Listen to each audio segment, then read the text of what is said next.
There is so much more to life than what we see. What if we were capable of feeling it?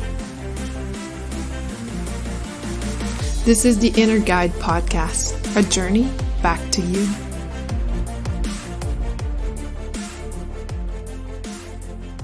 Welcome to the Inner Guide Podcast. My name is Isabel Churchill, and I'm your host for this journey back to you.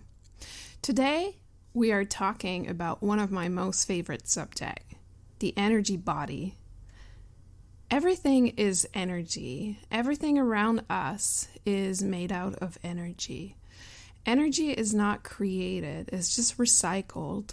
And that's the beauty of it, is that energy, nothing is created out of nothing, basically. And everything is created out of energy. And just look at nature in itself. There's nothing that is coming as something new. Everything comes from something else. So do we. We all come from something else. And it's just amazing to think that anything that exists on Earth, even your phone, even your any chemicals, pesticide, your screen, anything comes from nature. And I know it's hard to believe that something so chemical or so physical comes from nature, but it does. It all had to be some kind of chemical particles or energy that existed on Earth before it became a book, before it became a phone. And it's just amazing to me when I think about life that way. I look around me and there is a lot of things that are concrete, that are based in reality, in our reality. And those things were once a particle of energy to a different component. Just like a book was once a tree. And it's just very mind-blowing when we start thinking about it that way.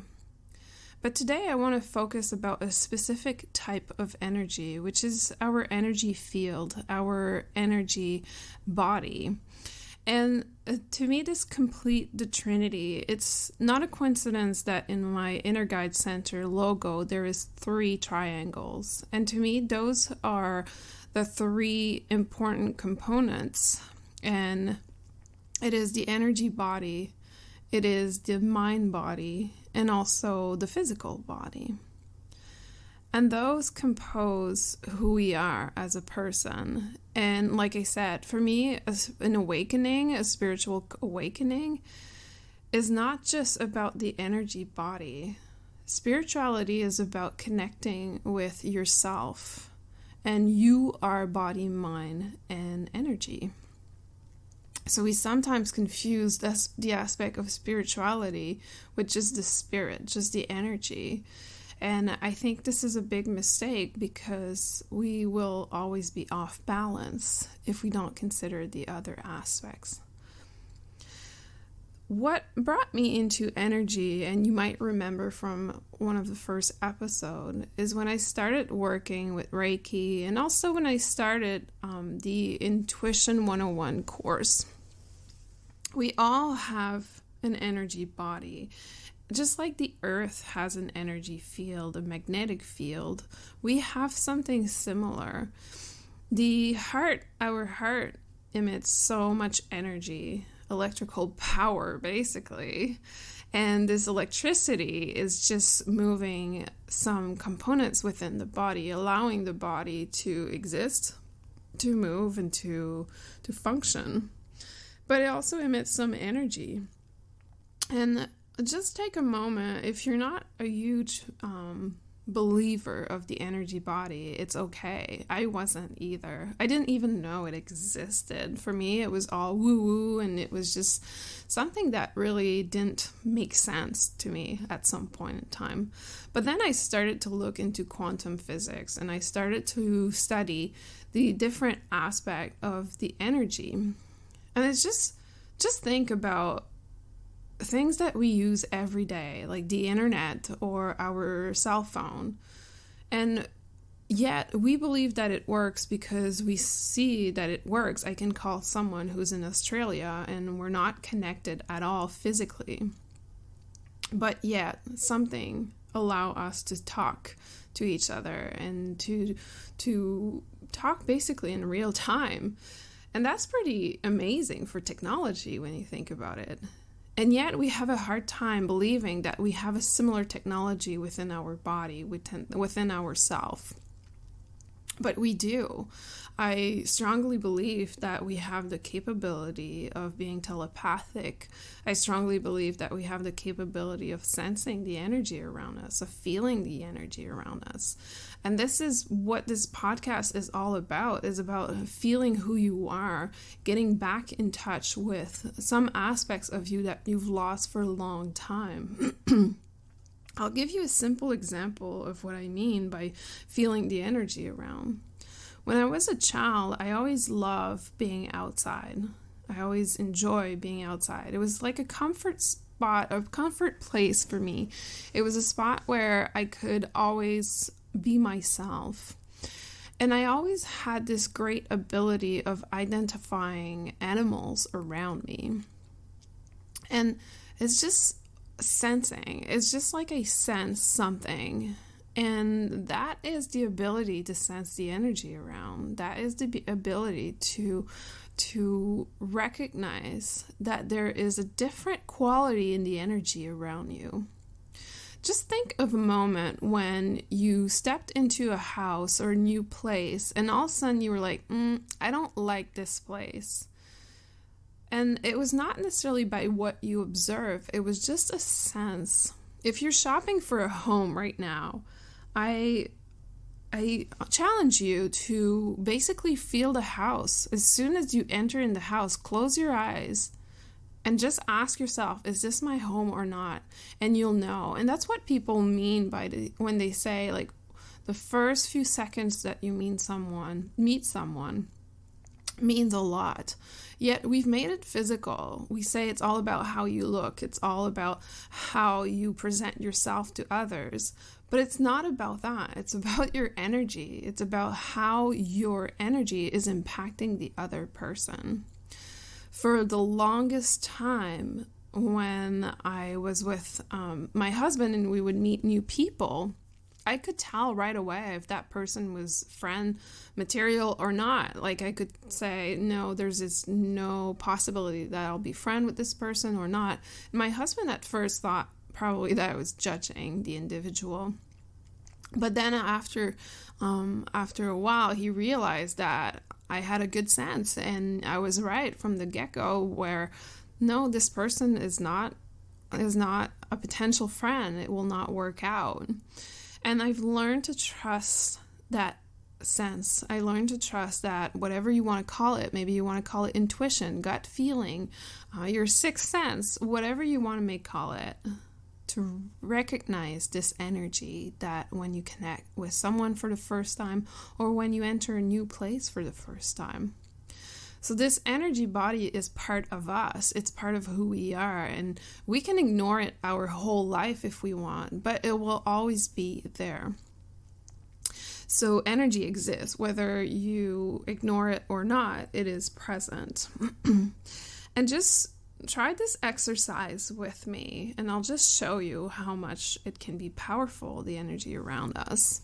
Just place your hands about facing each other about inches away. So you don't want your hands to touch like a praying position. You want to have a little bit of space in between the hands. And just stay there for a moment.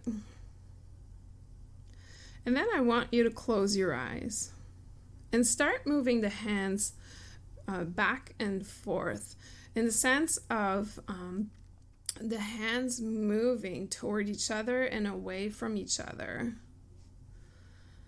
And just move the hands like that without touching, of course. You want to always keep a space. And then when you're done moving, just stop about an inch away from each palm. And just stay there for a moment. Just observe What are the facts you're observing? Maybe you're observing some heat in a certain area. Maybe you're observing almost like a wave. Or maybe it's more like tingling. Or just a sense that your hand is really close. Maybe it is cold. And then I want you to take both hands and just start moving the hands together, touching each other, just moving the hands together. And then stop and bring back that space of about an inch. What are the facts you're observing? I can sense some movement in my little finger, almost like I'm still rubbing. There's like a vibration also that I can sense, and some tingling. So by observing these exercise and observing the body, you're able to start sensing the energy. And again, I ask you the question, what are the facts you're observing? Because your mind will want to say, oh, well, I can feel the heat, but it's because I rub my hands together. It's not because of energy, or I can feel this, and start analyzing. But here the goal is not to analyze, it's just to observe what you sensed during that exercise. So energy is always around you. We have different layers of energy, and you've probably heard some people say, oh, your aura is green or your aura is this color. So the aura is basically your energy field, and people confuse the aura color with one of the layer of the aura. So we have tons of layers in our aura. The first layer is probably the one that most of us can see, and it looks like a little grayish shade, and it looks like almost like a cloud that is just around our physical body, about an inch away from the physical body. This is the first layer, and that's usually what you can sense. So if you put your hand on a white piece of paper, and just make sure that the lighting is not affecting your hand, but you're going to start seeing some grayish, almost like a shadowish aspect around your hand. You can also see it when you look at the top of a tree line or at the top of a forest. You can see at the top of the tree line that there is this little shadow. Almost like, when the heat is hitting the black pavement, and you can see like the vapor kind of moving. It's almost like that. So you can train yourself to start seeing it. And it doesn't have to be a live being to see it. You can see it on different things. You can see it on your computer screen. You can see it on any object. Because everything is made out of energy, so you will see that first layer on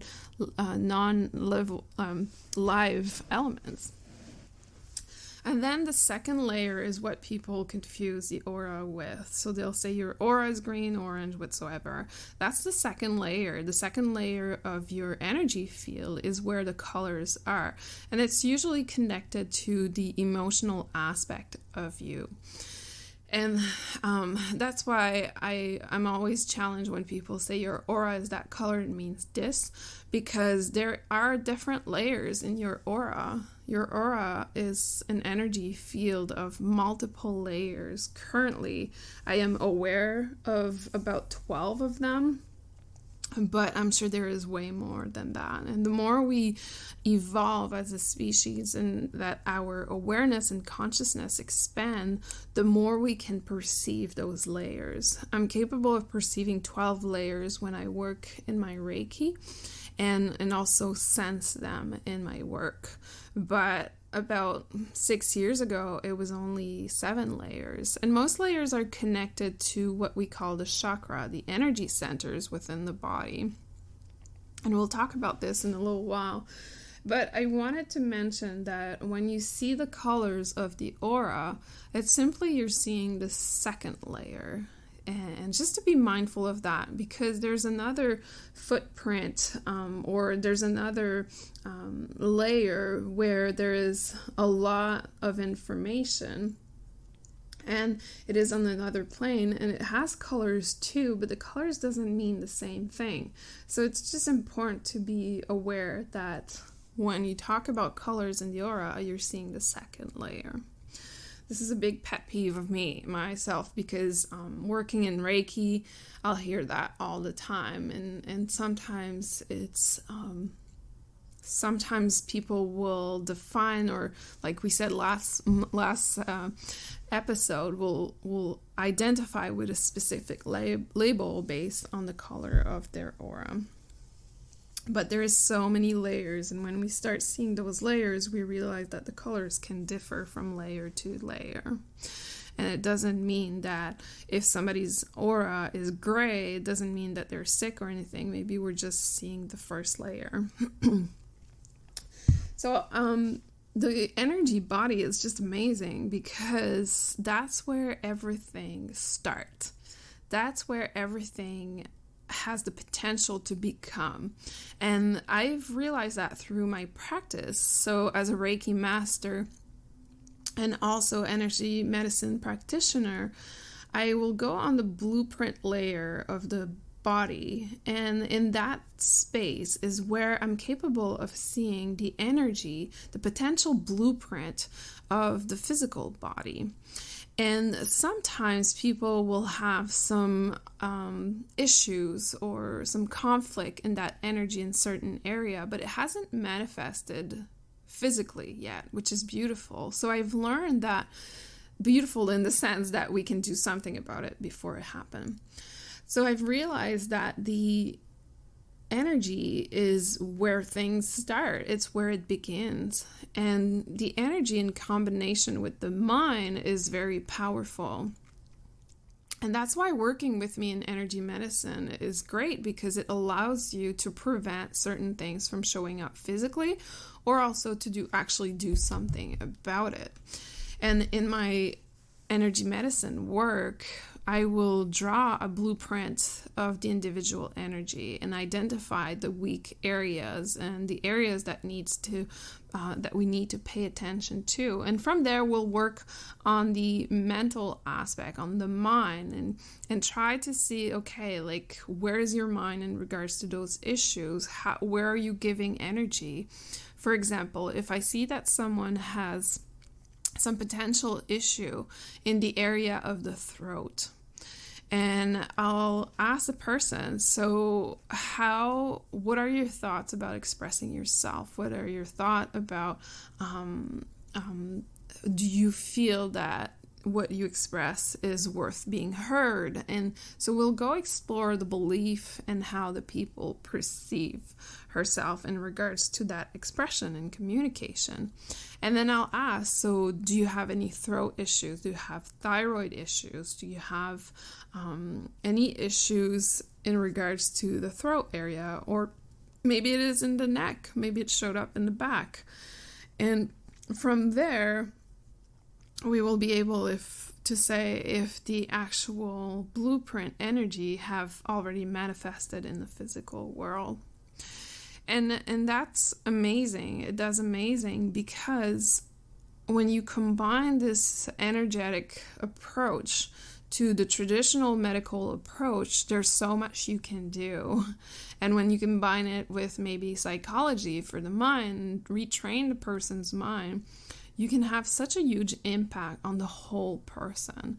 And that's why, for me, I never really bashed the medical system or the mental health system. I mean, I've bashed the way that our government approach it, but I always thought that the people who work in that field truly have your best at heart.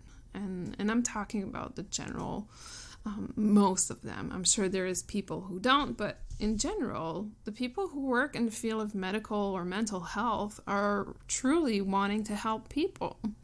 And that's why when I work in collaboration with them, it just has such big impact, because the medical world does not address the emotional aspect of sickness, does not address the importance of the energy body and how we can take care of it.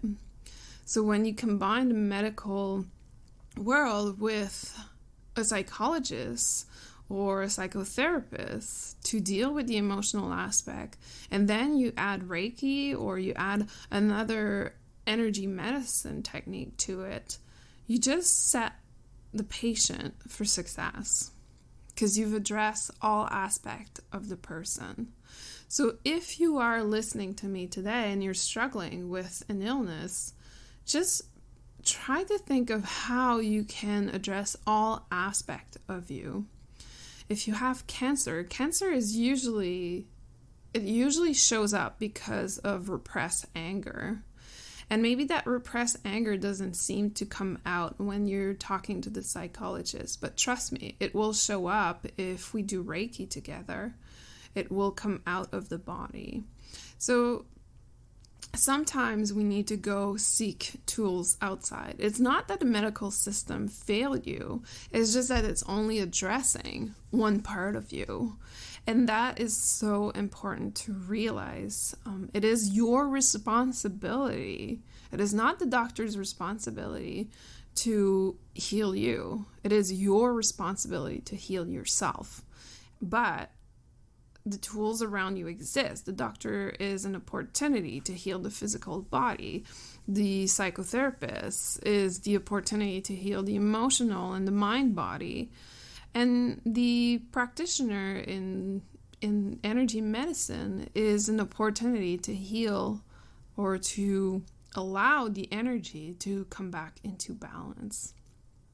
So just think about that, about the power of that combination. It's just absolutely amazing to me because I've been a witness of so many beautiful healing, so many beautiful healing of people. To me, it was like small miracles to see how fast they healed a tumor, how fast they have started to manage their chronic disease and all this beauty around it. So I touch a little bit on the chakra, the energy center that are within the body. Most of us know about 7 chakra.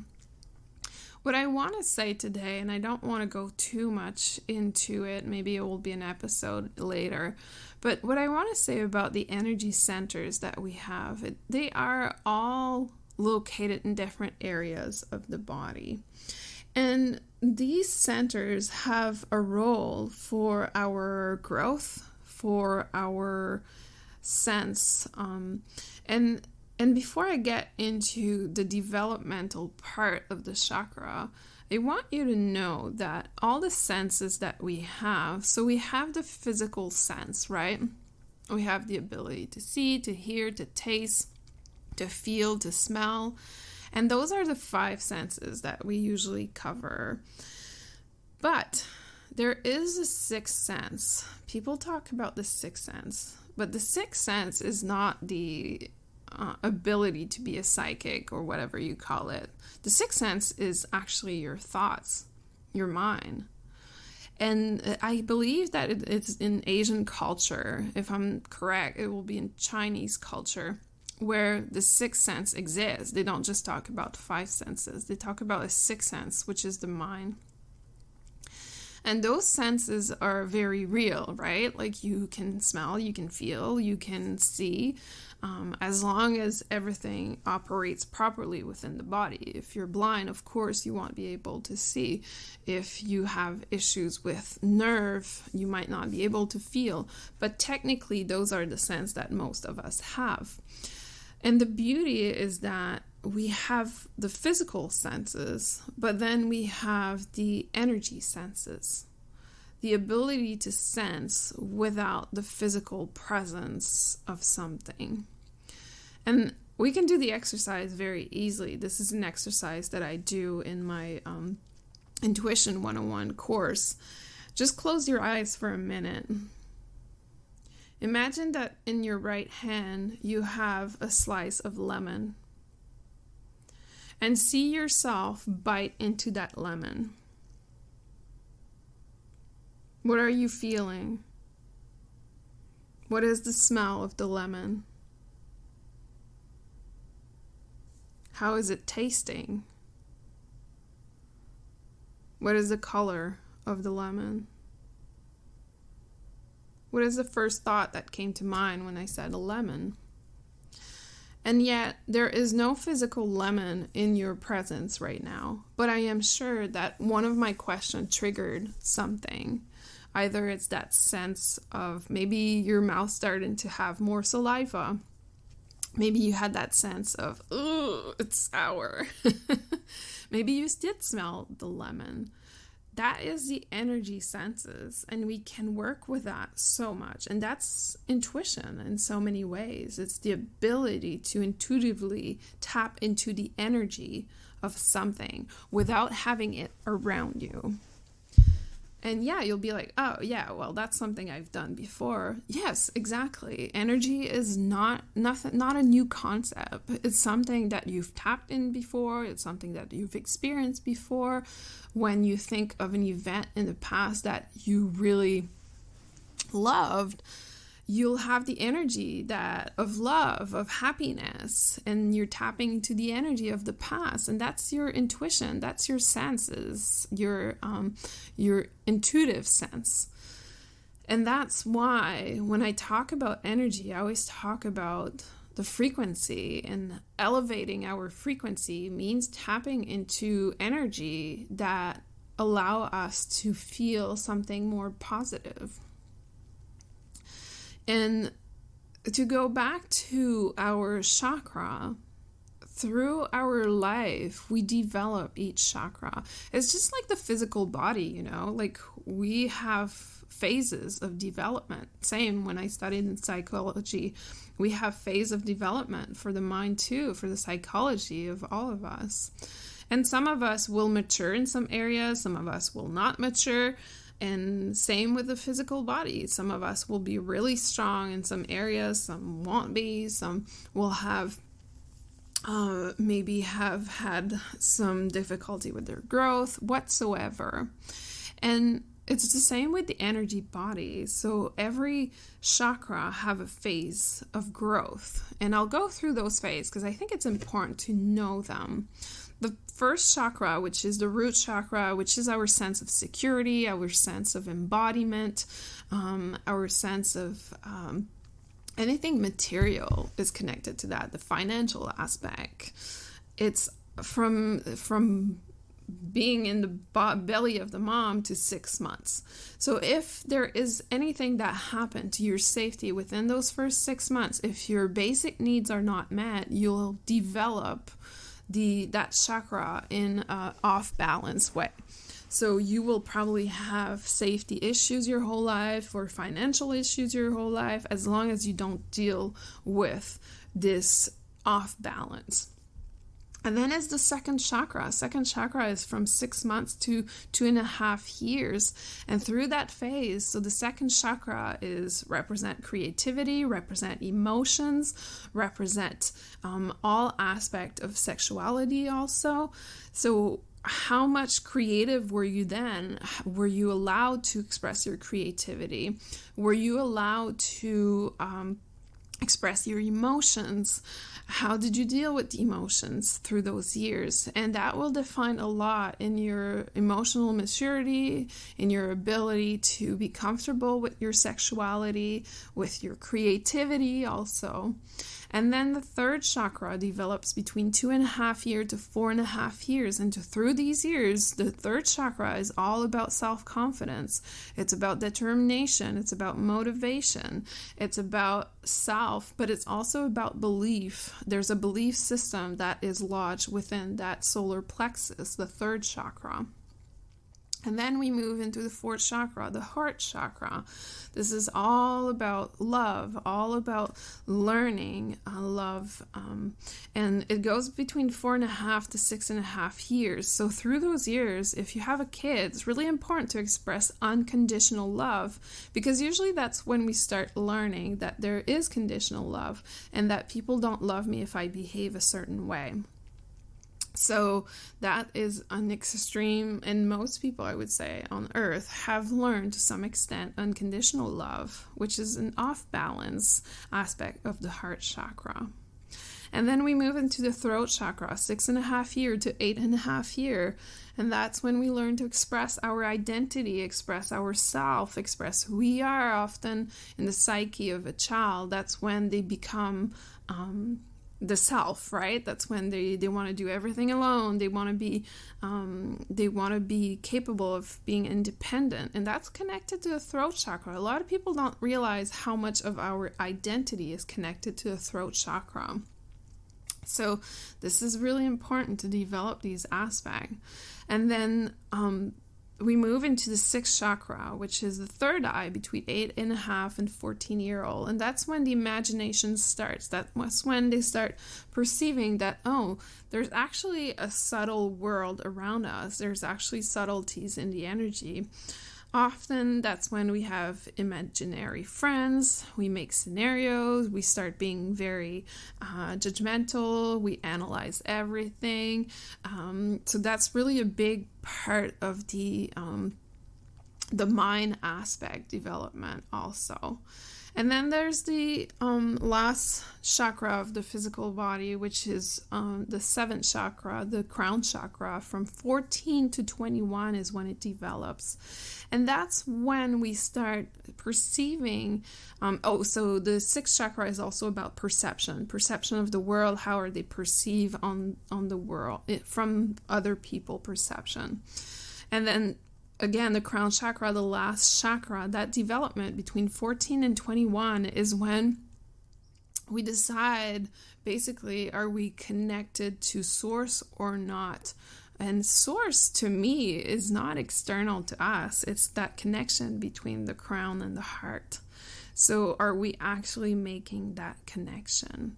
Are we actually capable of connecting with self? And no wonder that most self-confidence issues occur during the teenage. That's when we believe in who we are or we don't, and we have that connection with self or we don't have that connection. So it's really important to realize that. And then after 14, we start again the process. From 14, we start again the process of redeveloping each chakra. And then eventually after 21, we start developing the external chakra, which is connected, not connected to the physical body, but connected to your energy field, your energy body. And I'm not going to go too deep into that, but I just want you to be conscious that we do have an energy body, and it has a huge impact on who we are. And those phases, I really wanted to share with you the ages, because I'm sure some of you are listening and have kids, and you could have such tremendous impact on their growth, on who they are as a person, by being aware of how old they are and which chakra is being built upon right now, and how you can contribute to build a healthy chakra, a healthy energy center within your child. So this is very important if we want to become adults that are balanced, that are at peace, that are connected.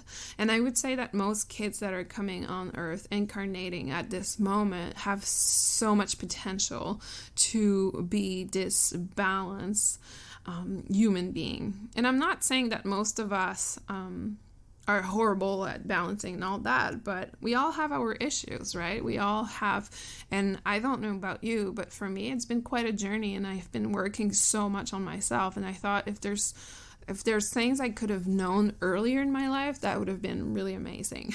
That would have been so nice. So that's a few things I wanted to share with you about the energy body. So the energy body exists. It's part of us. It's important to take care of it. It's important to maintain it. And we will talk about how we take care of this energy body eventually. And just know that everything that happens on the physical realm has an impact on the energy on your energy body and vice versa. So it's not just like to look at one aspect of self. And that's why for me, this journey back to you is about looking at all aspects of yourself and going back to this aspect of who you are versus who you don't want to be or what you want to ignore.